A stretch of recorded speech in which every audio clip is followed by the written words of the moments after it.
ঈদের নামাজ পড়েন তো, ঈদগাহে গেলে দেখবেন কিছু লোক এমন আছে, কিছু লোক না, বরং ঈদগাহের অধিকাংশ মুসল্লি এরকম হয়। ঈদগাহে গিয়া দাঁড়াইছে নামাজ পড়ার জন্য, দাঁড়ানোর পরে মনে মনে আসছে যে জানাজার নামাজ আর ঈদের নামাজ কি জানি একটা গড়বড় আছে, শিখছে না, ব্যস্ত লাগবই। এখন এই ঈদের 2 রাকাত নামাজ পড়া আমাদের হানাফি মাযহাবের ফতোয়া মতে ওয়াজিব। কি বিধান ভাই? এটা ওয়াজিব, এটা নফল না, এটা মুস্তাহাব না। ঈদের 2 রাকাত নামাজ পড়া আমাদের হানাফি মাযহাবের ফতোয়া মতে ওয়াজিব। ইসলামের যত ওয়াজিব বিধান আছে, ওয়াজিব বিধানের এলেম অর্জন করা ফরজ ছিল। এই ওয়াজিব বিধানটার এলেম যদি ফরজাঙ্গিকে সে আগে শিখে নিত, তাহলে ঈদগাহে তার সালাতের এই 12টা বাজত না। এবার দেখেন ঈদগাহে গিয়ে কি করে। এখন এই ওয়াজিব বিধানের পালনের ব্যাপারে বিধিমালা কোরআন হাদিস থেকে তার শিখা নাই, জানা নাই। এখন নামাজটা পড়বো কেমনে? সবার তালে তালে বাইলে বাইলে, ওই যে দেখা দেখি ইসলাম, দেখা দেখি নামাজ পড়তে গেছে, গিয়া মনে মনে ভাবতেছে জানাজার নামাজ আর ঈদের নামাজ কি জানি তাকবীরের মধ্যে একটা হেরফের আছে, বুঝা পাইতেছে না, মাথায় ধরতেছে না। ইমাম সাহেব একবার 2বার বইলা দিছে যে ঈদের নামাজ এইভাবে এত এত তাকবীরের সাথে পড়তে হয়। এবার মাসালা মাসাইল যদি একজন আলেমকে উস্তাদ বানায়া কোরআন হাদিস থেকে শেখার সুযোগ না হয়, ঈদগাহে দাঁড়ায়া ইমাম সাহেবের মুখ থেকে 2-1টা কথার মাধ্যমে শেখা সম্ভব? কেমনে কেমনে জানি ইমাম সাহেব কইছে সময় বুঝছিল ঠিক, ওই কইয়া যখন শেষ করছে তখন এগুলো মাথার উপর দিয়ে চলে গেছে, আর মনে নেই।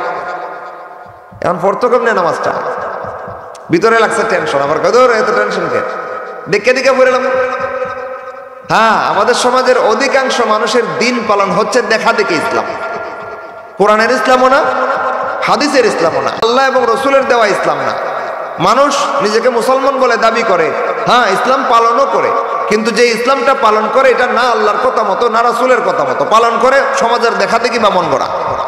এবার দেখেন সমাজের দেখা দেখি ইসলাম পালন করতে গেলে ইসলামের কয়টা বাজে? হে, ঈদের নামাজ কোরআন হাদিস থেকে শিখে নেই, এবার পড়তে হবে সমাজের মানুষের দেখা দেখি, বাস দেখা দেখি ইসলাম সে বাস্তবায়ন করবে ঈদগাহের মাঠে।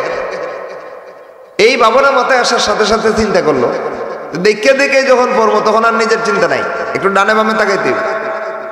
তো কাতারে দাঁড়াইছে, ইমাম সাহেব দিছে প্রথম তাকবীর, বাম দিকে তাকাইছে, আর চোখে তাকায় দেখে বাম দিকের লোক হাত তুললা সাইরা দিছে, তো হেও সারছে সাইরা, সেটা মনের মধ্যে একটা দুনুচুনু কাজ করতেছে। দুনুচুনু বুঝেননি? আমাদের হবিগঞ্জের আঞ্চলিক ভাষা। মনের মধ্যে একটা কৌতূহল কাজ করতেছে যে এই যে হাত সাইরা দিলাম, এটা ঠিক হইলো না ভুল হইলো কেমনে বুঝবো? যে এটারে ফলো করতেছি হেও তো আমার মতোই। টেনশন মাথায় কিন্তু আরেকটা ঢুকছে যে আমি যে একজনের দেখা দেখি পড়তেছি, হেডটা যদি ভুল হয়। এবার ডান দিকে আর চোখে তাকাইছে, তাকায় দেখে মাদ্রাসার ছাত্র একটা খারাপ, কই পাইছি রে, হেডটা ঠিক হইব। হে মাদ্রাসার ছাত্র মনে পারে, এখন চাইছে ততক্ষণে দেখে হের হাত বান্ধা। আরে এটা কি করলো? আমি তো ওখান ধরে সাইরা রয়েছি, দিয়ে হাত বান্ধা থুইছে, সানা পড়তে হবে না? এখন এইটা দিকে মাথায় ঢুকছে যে হাত সারণ যাব না, সাইরা ভুল করছে। যতক্ষণে এটা মাথায় ঘুরপাক খাইতেছে ততক্ষণে ইমাম সাহেব দিছে এক্সট্রা তাকবীরের প্রথম তাকবীর আর নামাজের দ্বিতীয় তাকবীর। এবার হাত ছাড়া লাগবে না বান্ধা লাগবে? এটা বেশি তাকবীর, হাত ছাড়া লাগবে তো। কিন্তু হের মাথায় ঢুকছে যে মাদ্রাসার ছাত্ররা দেখছি হাত বান্ধা সারণ দেব না, জাস্ট হাত বাঁধতে হইব। তাকাতাকি নাই, ডানে বামে আর দেখা দেখি নাই, বাস বুঝালাইছি ইসলাম, বুঝালাইছি দেখে দেখে ইসলাম আমি শিখালাইছি। এখন কেমনে পড়বো? ওই বাচ্চা দেখছি, বাস আমি হাত বাঁধবো। এখন ইমাম সাহেব যখন দ্বিতীয় তাকবীর দিছে, হাত বান্ধা সেরে নিজের হাতের দিকে যখন তাকাইছে, তাকাইলে ডানে বামে কিছু নজরে আসে না, কেমন জানি লাগতেছে মাদ্রাসার ছাত্রটা হাত ছাইড়ে দিল নাকি রে। এখন আবার একটু আর চোখে তাকাইছে, তাকায় দেখে রে এটা আগে বানলে এখন ছাড়ে দিল, এটা কি করলি? ধরে আর ছাড়ে করেন এরকম। হ্যাঁ, নামাজের কয়টা বাজাইছে ভাই? 12টা বাজাইছে। কেন? কারণ ইসলাম কোরআন আর হাদিসের বিধিমালা মতো পালন করতে হয়। ইসলাম আল্লাহ এবং রসুল যেইভাবে শিখাইছেন ওইভাবে পালন করতে হয়। ইসলাম সমাজের মানুষের তালে তালে আর দেখা দেখে পালন করলে কোরআন হাদিস থেকে বিপরীত হয়, আর ইসলামের এই 12টা বাজে। মানব জাতিকে সেই পথটাই প্রদর্শন করে যা সর্বাধিক সরল সহজ। ওয়ায়ুবাশশিরুল মুমিনিনা আল্লাযীনা ইয়া'মালুনাস সালিহাত, এবং সৎকর্মশীল মুমিনদেরকে কোরআন সুসংবাদ দেয় আন্না লাহুম আজরান কাবীরা, তাদের জন্য আল্লাহর কাছে রয়েছে মহাপ্রতিদান। যেহেতু আজকে আমাদের এই অধিবেশনে আলোচ্য বিষয় নির্ধারণ করে রাখা হয়েছে ইলমে দ্বীনের গুরুত্ব, এর প্রেক্ষিতে এই আয়াতের পাশাপাশি আমরা আরেকটা হাদিস আলোচনা করেছি। সেই হাদিসে রাসূলুল্লাহ সাল্লাল্লাহু আলাইহি ওয়াসাল্লাম বলেন, তালাবুল ইলমি ফরিয়দাতুন আলা কুল্লি মুসলিম, দ্বীনের ইলম শিক্ষা গ্রহণ করা প্রত্যেকটা মুসলমানের জন্য ফরজে আইন। তো আয়াত এবং হাদিসের সমন্বিত কথা হচ্ছে, একজন মানুষ তার দ্বীন ইসলামকে যদি বিশুদ্ধভাবে পালন করতে চায় তাহলে ইলম শেখার বিকল্প নেই। আল্লাহ রাব্বুল আলামিন নিজের পাঠানো বিশ্ব কিতাব, চিরস্থায়ী কিতাব, চিরসত্য কিতাব আল কোরআনের ব্যাপারে পরিষ্কার বলে দিয়েছেন, কোরআন মানব জাতিকে সবচাইতে সহজ সরল পথ প্রদর্শন করে। আর রাসূলুল্লাহ সাল্লাল্লাহু আলাইহি ওয়াসাল্লাম নিজের উম্মতের জন্য পরিষ্কার ভাষায় বলে গিয়েছেন, কোরআন আর হাদিসের ইলম অর্জন করা প্রত্যেকটা মুসলমানের জন্য ফরজে আইন। আয়াত এবং হাদিসের সমন্বয়ে পরিষ্কার বোঝা যায় যে কোরআন আর হাদিস সম্পর্কে যত ইলম বেশি অর্জন করবে তার ইসলাম পালনটা ততটাই নির্ভেজাল হবে। কিন্তু কোরআন আর হাদিস থেকে যাদের ইলম গ্রহণ করা যত কমতি হবে তার দ্বীন পালনে তত ভুল ত্রুটি বেশি হবে। সুতরাং ইসলামকে আমাদের বাস্তব জীবনে বাস্তবায়ন করার অনিবার্য ব্যবস্থাপনা হলো দ্বীনের ইলম অর্জন করা। এজন্য আল্লাহ নবী সাল্লাল্লাহু আলাইহি ওয়াসাল্লাম দ্বীনের ইলম শিক্ষা গ্রহণ করাকে ফরজে আইন ঘোষণা করেছেন। আমরা সবাই জানি আল্লাহ রাব্বুল আলামিন ইসলামী শরীয়তে যত ফরজ বিধান দিয়েছেন সেইগুলো দুই রকম হয়। এক রকম ফরজকে বলা হয় ফরজে আইন, আর এক রকম ফরজকে বলা হয় ফরজে কিফায়া। ফরজে কিফায়া ওই সমস্ত ফরজকে বলা হয় যেগুলো সমাজের কিছু সংখ্যক মানুষের পক্ষ থেকে আদায় হয়ে গেলে সবার পক্ষ থেকে আদায় হয়ে যায়। ফরজে আইন ওই সমস্ত ফরজকে বলা হয় যেগুলো প্রত্যেকটা মুসলমান ব্যক্তিগতভাবে পালন করতে আল্লাহর কাছে দায়বদ্ধ। যে কেউ এই বিধান থেকে দূরে থাকবে সে আল্লাহর কাছে শাস্তির মুখোমুখি হয়ে যাবে। তাহলে ফরজে আইন এমন এক ফরজ যে ফরজ থেকে দূরে থাকার কোনো সুযোগ কোনো মানুষের নাই। ফরজে কিফায়া এমন ফরজ যে ফরজ কিছু মানুষ আদায় করলে সবার পক্ষ থেকে আদায় হয়ে যায়। যেমন জানাজার নামাজ ফরজে কিফায়া, কিছু মানুষ আদায় করলে সবার পক্ষ থেকে আদায় হয়ে যায়। সব মানুষ মিলে জানাজার নামাজ পড়া ফরজে আইন নয়। এর বিপরীতে ফরজে আইনের উদাহরণ রয়েছে 5 ওয়াক্তের সালাত, 5 ওয়াক্তের নামাজ। এটা আল্লাহর পক্ষ থেকে ফরজে আইন, কেউ এটা তরক করার অধিকার রাখে না। যদি বিনা ওজরে স্বেচ্ছায় সজ্ঞানে কেউ ফরজে আইন সালাত 5 বেলার নামাজের কোনো ওয়াক্ত ছেড়ে দেয় সে সাথে সাথে আল্লাহর কাছে কবিরা গুনাহগার হয়ে যাবে। এই হচ্ছে ফরজের দুইটা প্রকার ইসলামী শরীয়তে, ফরজে আইন আর ফরজে কিফায়া। এবার ইলম শিখার ফরজটার ব্যাপারে রাসূল কি বলেছেন? রাসূল বলতেছেন, তালাবুল ইলমি ফরিয়দাতুন আলা কুল্লি মুসলিম, দ্বীনের ইলম শিক্ষা করা প্রত্যেকটা মুসলমানের জন্য ফরজে আইন। তাইলে যেই ফরজ সমাজের কিছু সংখ্যক লোকের উপরে নয় বরং প্রত্যেকটা মুসলমানের উপরে ফরজ হিসেবে ঘোষিত হয়, এটা কিফায়া না আইন? এটা ফরজে আইন। কিন্তু দুঃখজনক সত্য কথা, আমাদের সমাজের অধিকাংশ মুসলমান ইলম শিক্ষা গ্রহণ করার ফরজটাকে ফরজে আইন মনে করে না, ফরজে কিফায়া মনে করে। অধিকাংশ মানুষের ধ্যান ধারণা এমন যে আমাদের সমাজে আলেম ওলামাকে কম আসেনি, আমি কোরআন হাদিস পড়ানো লাগবো কিল্লিয়া। এই দৃষ্টিভঙ্গির কারণে সমাজের অধিকাংশ মানুষের ইসলাম পালন হয় মন গড়া অথবা আল্লাহর মাপকাঠি বহির্ভূত বাতিল। ইসলাম ঠিকই পালন করতে চায় কিন্তু আল্লাহ পর্যন্ত এটা পৌঁছে না, কারণ কোরআন হাদিস থেকে যেইটুকু ইলম অর্জন করা তার জন্য আল্লাহ নবী সাল্লাল্লাহু আলাইহি ওয়াসাল্লাম ফরজে আইন ঘোষণা করেছিলেন, ওইটুকু ইলম তার অর্জিত নাই, যে কারণে ফরজ বন্দেগীগুলো পর্যন্ত তার নষ্ট হয়। এর বাস্তব কয়েকটা উদাহরণ আমরা আলোচনা করতে পারি। তবে এর আগে আমাদের একটা কথা মাথায় রাখতে হবে যে ইলম মানে কোরআন আর হাদিসের জ্ঞান। এটা সমাজের সর্বস্তরের মুসলমানের জন্য আল্লাহ নবী সাল্লাল্লাহু আলাইহি ওয়াসাল্লাম ফরজে আইন ঘোষণা করেছেন। যদিও সেখানে পুরা কোরআন এবং পুরা হাদিসের ভান্ডার সম্পর্কে ইলম শেখা সবার জন্য ফরজে আইন নয়, ওইটা ফরজে কিফায়া। কিন্তু কোরআন আর হাদিসের উল্লেখযোগ্য একটা অংশের ইলম অর্জন করা প্রত্যেকটা মুসলমানের জন্য ফরজে আইন। এবার সমাজের মুসলমান কেউ যদি এটা মনে করে যে কোরআন হাদিসের কোনো কিছুই আমার শেখা লাগবে না, সে ফরজে আইন মানলো না, ছেড়ে দিল। ওই যে লোকটা মনে করবে কোনো ক্ষেত্রেই কোরআন হাদিস শেখার আমার দায়িত্ব নাই, কোরআন হাদিস কেবলমাত্র আলেমরা পড়বে আর পড়াবে, তারাই কোরআন হাদিস ভিত্তিকভাবে সহি দিন পালনের বিধানাবলীর ক্ষেত্রে ত্রুটি বিচ্ছুতি করে, নিজের হাতে নিজের আমল বরবাদ করে। তাহলে এই আলোচনার সারসংক্ষেপ আমরা কি বুঝলাম? কোরআন হাদিসের সমুদয় জ্ঞান অর্জন করা সবার জন্য ফরজে আইন নয়, এটা কিফায়া। কিন্তু উল্লেখযোগ্য অংশের জ্ঞান অর্জন করা ফরজে আইন।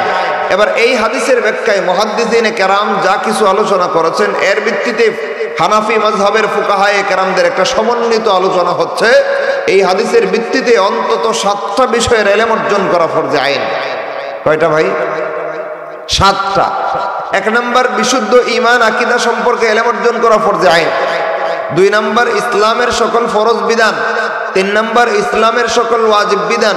4 নম্বর ইসলামের সকল সুন্নতে মুআক্কাদা বিধান। 5 নম্বর ইসলামের সকল হারাম বিধান। 6 নম্বর ইসলামের সকল নাজায়েজ বিধান। 7 নম্বর ইসলামের সকল মাকরুহে তাহরিমি বিধান সম্পর্কে ইলম অর্জন করা প্রত্যেকটা মুসলমানের জন্য ফরজে আইন। এই 7টা বিষয়ের ইলম থেকে কেউ যদি বিমুখ থেকেছে, যেইটুকু জানে নাই সেইটুকুর জন্য আল্লাহর কাছে পাকড়াও হতে হবে।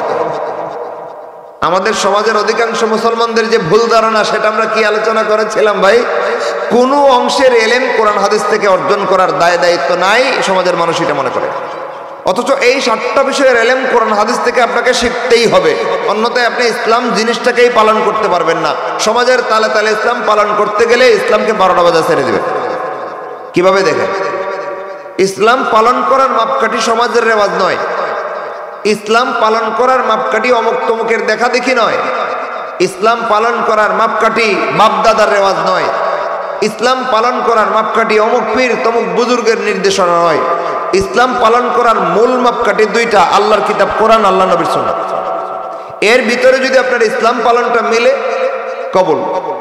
এর বাইরে যদি আপনার ইসলাম পালন চলে যায়, বাতিল। ফতোয়াটাও আমি দিইনি, আল্লাহ রাব্বুল আলামিন সুস্পষ্ট ভাষায় 1500 বছর আগে প্রায় এই ফতোয়া কোরআনে নাজিল করেছেন। আল্লাহ বলেন, ইয়া আইয়ুহাল্লাযীনা আমানু, হে ওই সমস্ত লোকেরা যারা ঈমান এনেছো, শোনো, আতিউল্লাহ, জীবনের সর্বক্ষেত্রে আল্লাহর আনুগত্য করো, ওয়া আতিউর রাসূল, জীবনের সব ক্ষেত্রে রাসূলের অনুসরণ করো, ওয়ালা তুবতিলু আমালাকুম, সাবধান আমার বান্দারা, জীবনের কোনো ক্ষেত্রে কোরআন আর হাদিসের বাইরে গিয়া তোমরা তোমাদের আমল বরবাদ করো না। তাইলে আমাদের ঈমান আমল, আমরা ইসলাম বলতে যা পালন করি সবকিছুর মূল মাপকাঠি কোরআন এবং সুন্নাহ।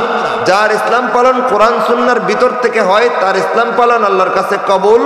যার ইসলাম পালন কোরআন সুন্নাহর বহির্ভূত হয়, তার ইসলাম পালন বাতিল।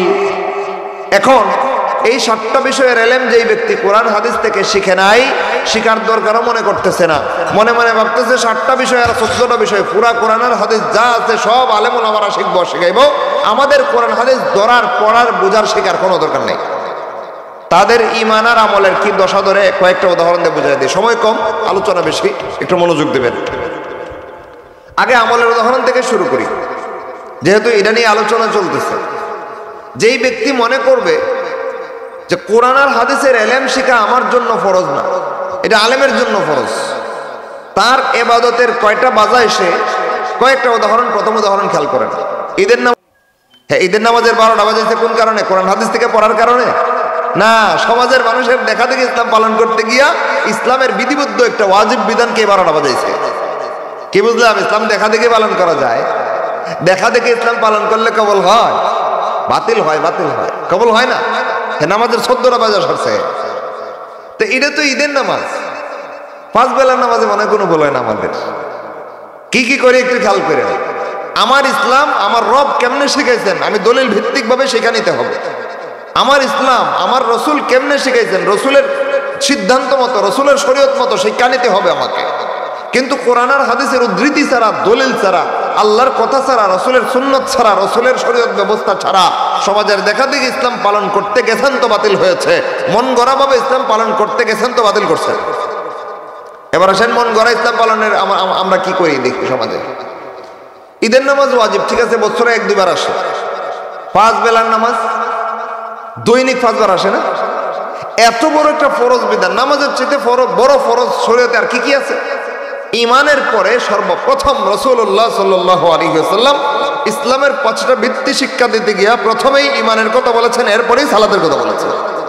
তো এত বড় নেকামল সালাত, যেটার স্থান ইমানের পরেই সবার আগে। হাসরের মাঠে আল্লাহ রাব্বুল আলামিন যত আমল নামার হিসাব কিতাব নেবেন, সবার আগে নেবেন সালাতের হিসাব।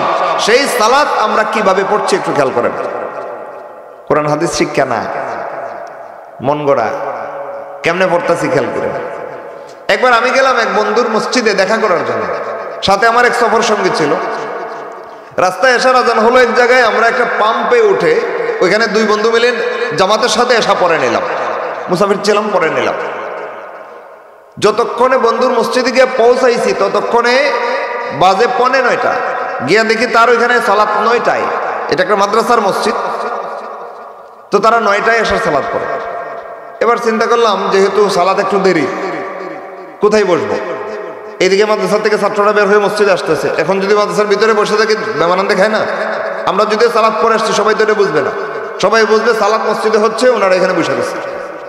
গেলাম মসজিদে, একবার নিয়ত করলাম যে ইক্তিদাউল মুতারাফিল খালফাল মুফতারিজ করব, ফরজওয়ালার পিছনে নফলওয়ালার ইক্তিদা করব।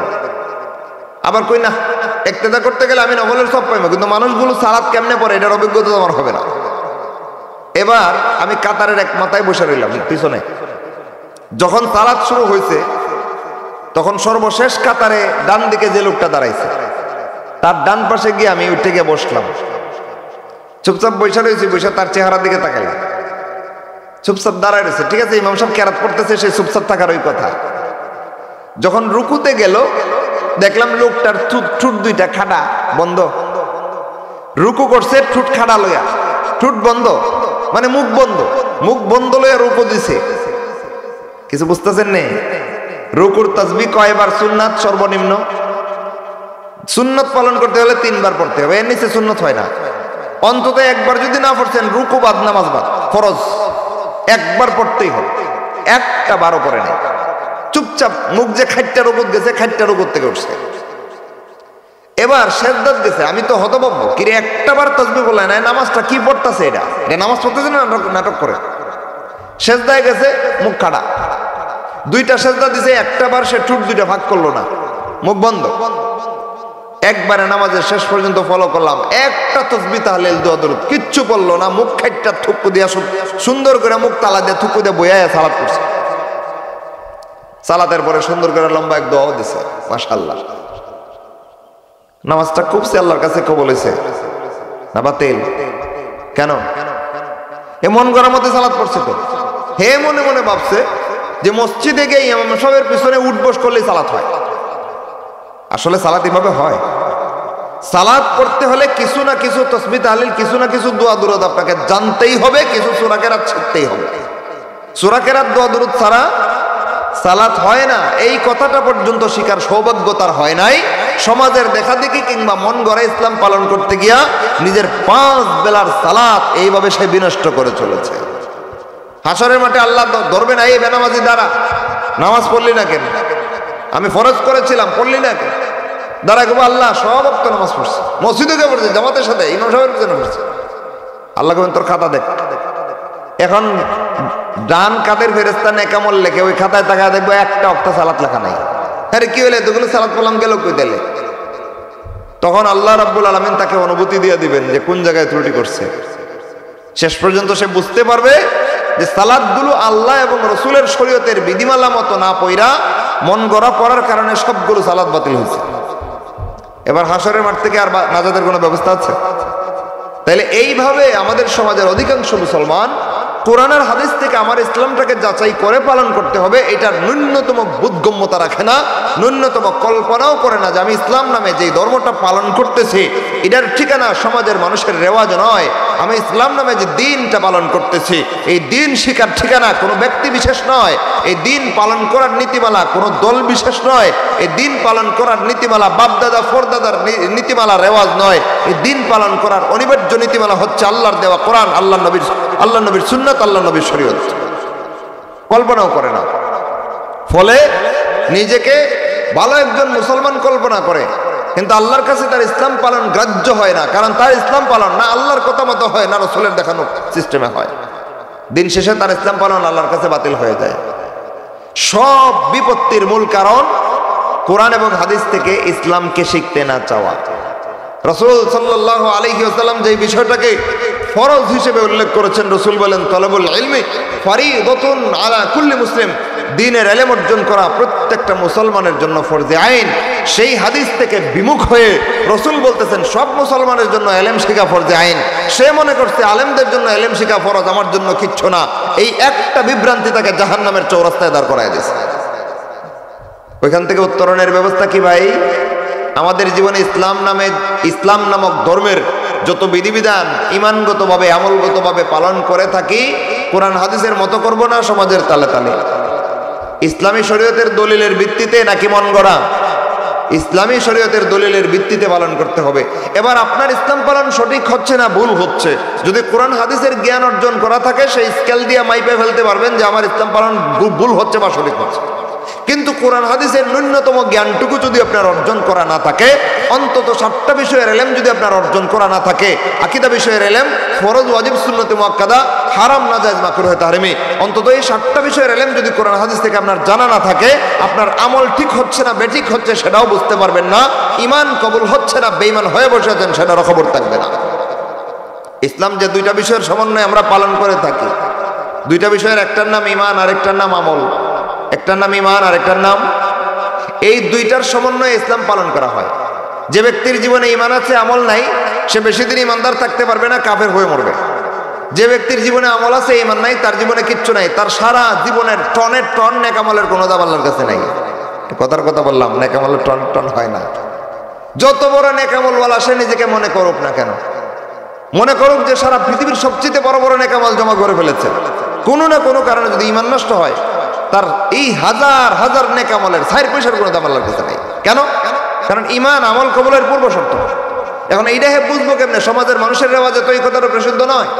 সমাজের মানুষের রেওয়াজে আছে আমি আমল ঠিক করব, ঈমান যে ঠিক করা পূর্ব শর্ত, এটা সমাজের অধিকাংশ মানুষ জানে না। হ্যাঁ, সত্য কথা। আপনারা নামাজ ভঙ্গের কারণ জানেন, কি করলে রোজা ভেঙে যায় কম বেশি সবাই জানেন। যে লোকটা জীবনে ভুলে কোনোদিন রোজা রাখে না, হেও জানে কি করলে রোজা ভেঙে যাবে, জানে না? যদি জিজ্ঞেস করে উজু কেমনে ভাঙে, যে বাচ্চারা বসে আছে এরা বলতে পারবে। অথচ বিলাখের এইগুলো আমল, এগুলো কি ভাই? আমল।